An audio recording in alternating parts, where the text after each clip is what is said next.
Nous sommes le 28 août 2025. Peuple d'Afrique, recevez nos salutations. Chaque Africain, chaque leader panafricain doit s'investir à aider tout pays africain qui emprunte la voie de la libération. Vous savez, comme moi, que cette voie n'est pas facile. C'est une voie difficile, elle est épineuse. Nous devons nous tenir la main, nous devons nous entraider.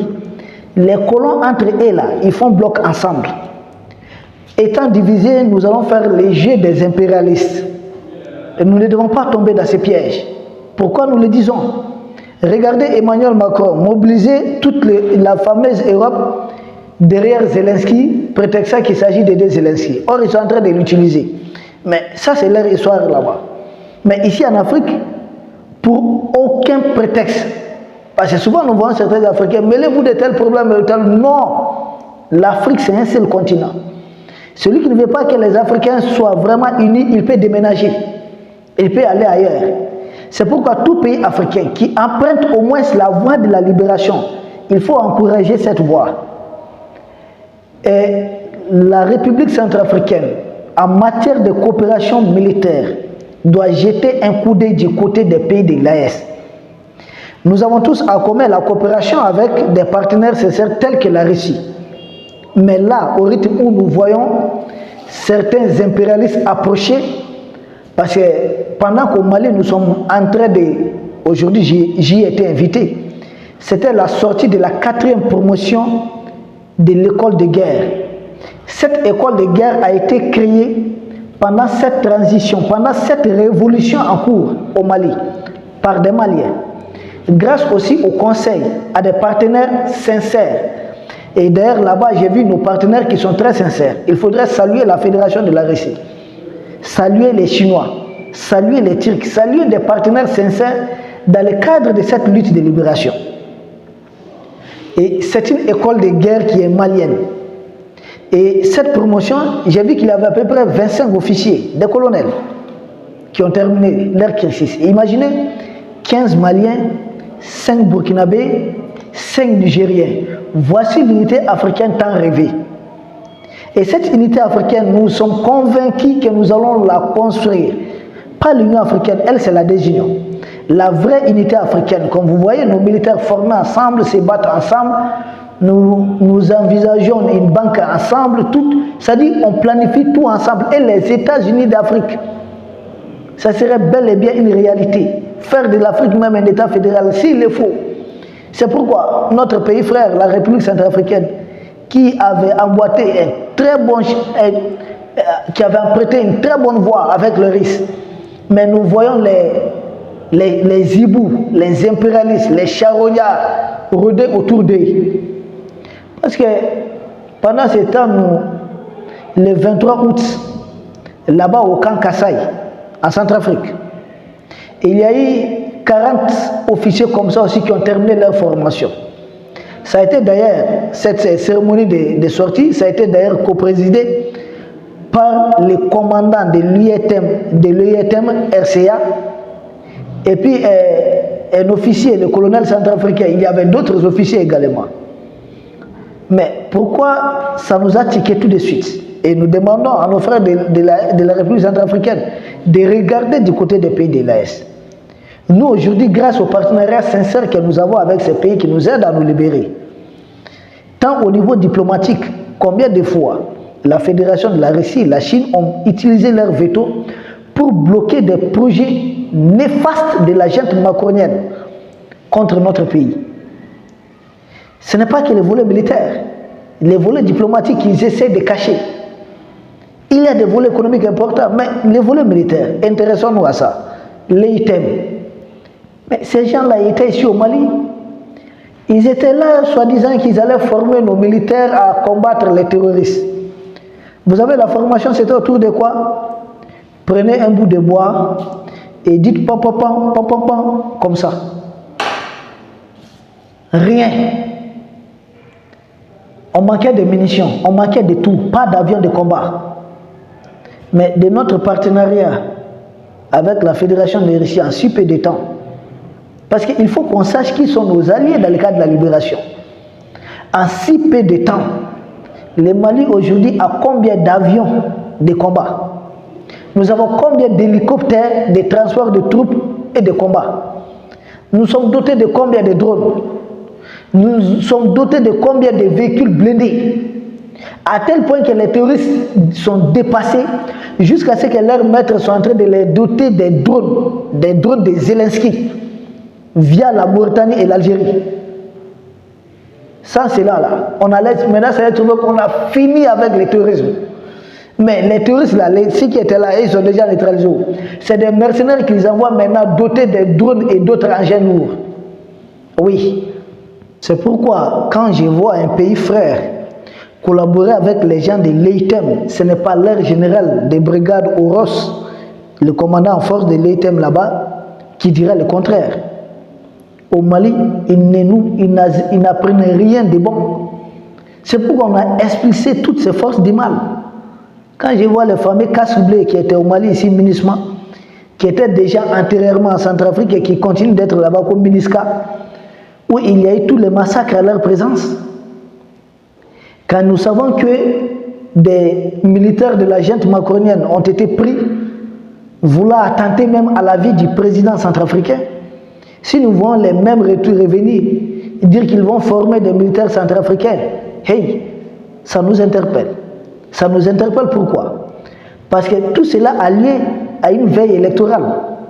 Il y a une élection qui s'approche à grands pas.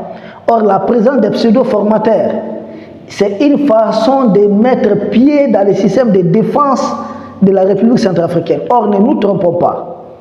Ne nous trompons pas. La crise en Côte d'Ivoire, l'erreur c'était quoi? C'est parce qu'il y avait les fameux casques bleus là-bas. Parce qu'il y avait des pseudo-rebelles qu'on disait avoir signé un accord de paix. Et c'est parce qu'il y avait des pseudo-formateurs, des impérialistes là-bas. Nous ne voulons pas que le même cas de figure se répète en RCA.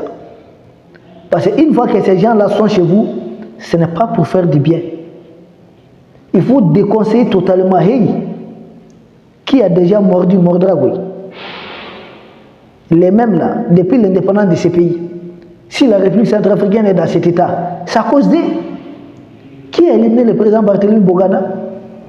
Qui a mené David Dako, ensuite l'a fait enlever? Qui a mené Bokassa? Qui a pris les marchés, qui a fait de Bokassa l'empereur, suivant Napoléon? Qui a fait enlever Bokassa, ramener les mêmes David Dako? C'est comme ça qu'ils ont joué avec les Centrafricains. Qui a enlevé ensuite David Dako pour amener le général André Kolimba? Qui va masquer encore? On devait dégager le général André Kolimba, on dit élection, on amène Ange Félix Patassé. Ensuite, on enlève Ange Félix Patassé, on amène qui son homme encore Bozizé à la suite d'une rébellion. Pour d'abord, si c'est question de démocratie, Patassé a été élu. Hein? On amène Bozizé, ensuite on le fait dégager, on amène qui encore? Michel Djotodia. On le fait dégager ainsi de suite. Hey. C'est une des rares fois que la République centrafricaine a un président souverainiste et nationaliste. Ne les laissons pas tomber. Nous devons l'accompagner. Parce que ces gens-là sont très graves. Ils ont beaucoup de stratégies. D'aucuns me disent, tu te fatigues. Il est déjà parti de l'autre côté. Oui, ça vaut la peine que je me fatigue. Je suis convaincu qu'on ne peut pas laisser Emmanuel Macron prendre le contrôle, ou en tout cas manipuler, ou en tout cas désorienter. Nous aussi, nous devons essayer d'être là à côté de nos frères. C'est parce qu'on n'est pas là que souvent certaines personnes peuvent dévier. Il faut être là. Il faut rappeler. Les rappels profitent aux croyants. Il faut rappeler. Il faudrait insister. Parce qu'à cette veille d'élection, quand je les vois venir de cette façon, c'est une façon de s'ingérer. Et or, si ils mettent pied dans votre appareil de défense et de sécurité, ce n'est pas pour partir tout de suite. C'est des gens qui vont rester là pendant un moment. C'est pourquoi les colonels centrafricains Syriac Teya qui étaient présents à cette cérémonie, qui a même co-présidé la cérémonie des 40 militaires qui ont été formés, nous leur disons, soyez vigilants. Soyez vigilants parce qu'il s'agit de l'EITEM. Et les instructeurs en question qui ont formé des militaires centrafricains, qui sont-ils? Ce sont des Roumains. Les Roumains. Or, la République centrafricaine fait frontière avec la RD Congo. En RD Congo, qu'est-ce qui s'est passé il n'y a pas longtemps? Tshisekedi a recruté des mercenaires roumains sur qui il comptait pour bloquer les fameux M23. Quand les combats ont éclaté, mais ces mercenaires-là les ont abandonnés. Ils les ont abandonnés. Au pire, même certains même ont rejoint les M23. Ils ont refusé de combattre. C'est une haute trahison. C'est ce que ces mercenaires roumains ont fait en République démocratique du Congo. Et quand nous vous voyons peut-être être tentés de reproduire la même erreur, il est de notre devoir de vous interpeller. Si les militaires roumains avaient une formation de qualité, pourquoi les FARDC n'ont pas tout de suite pris les dessus contre les M23? Il faut saluer l'intervention de Ouazalendo aux côtés des FARDC, surtout les Ouazalendo. Ces volontaires mobilisés qui ont bloqué. C'est pourquoi nous avons dans l'espace AS, il faut mobiliser autant de volontaires que possible. Mais les gens de l'ETM, c'est des gens qui vous abandonnent en plein vol. En plein vol. Pour moi, la meilleure chose, il faut garder leur confiance. Vous savez, il est souvent dangereux de vouloir marcher deux chemins à la fois. On ne peut pas avoir à la fois des risques comme des partenaires militaires et avoir certains pays impérialistes. Les deux ne cohabitent pas ensemble. Non. Il faut faire un choix. Et vous avez bien choisi. Regardez le monde. Imaginez le monde en 2050. De quel côté sera la victoire? Mais nous assistons à un basculement géopolitique. Nous devons en prendre compte. Les choses sont en train de tourner, de changer rapidement. Il y a le monde multipolaire qui est en train de prendre les dessus, porté par les BRICS. L'autre tendance là, elle est en déclin. Emmanuel Macron est en chute libre. Son premier ministre dit qu'une menace immédiate pèse sur leur pays, c'est le surendettement. Là où vous avez nos partenaires russes qui prennent le leadership économique de l'Europe, il faut savoir choisir et assumer ses choix. Donc, cette présente émission, nous l'avons enregistrée pour interpeller nos frères de la République centrafricaine et interpeller surtout le commandant en chef de l'armée, parce que ça ne peut pas se faire aussi sans son aval, et le général Zéphirin Mamadou, qu'il faudrait revoir davantage les partenariats militaires avec certains pays. Il ne faudrait pas commettre l'erreur de faire entrer les vers dans les fruits. Il va pourrir le reste du fruit. Ils étaient là. Depuis les indépendances, ils étaient là. Ils vous ont donné combien d'avions de combat? Aucun. Combien d'hélicoptères de combat? Aucun. Combien de drones de combat? Aucun. Ils vous ont doté de combien de blindés? Aucun. Depuis l'indépendance de 1960 jusqu'à maintenant, c'est 2025. Qu'est-ce qu'ils vont vous proposer? Et il y a un proverbe bambara qui dit Ni tukra moroko sankeme, na ma fenyaye, frala sankema te fenyaye.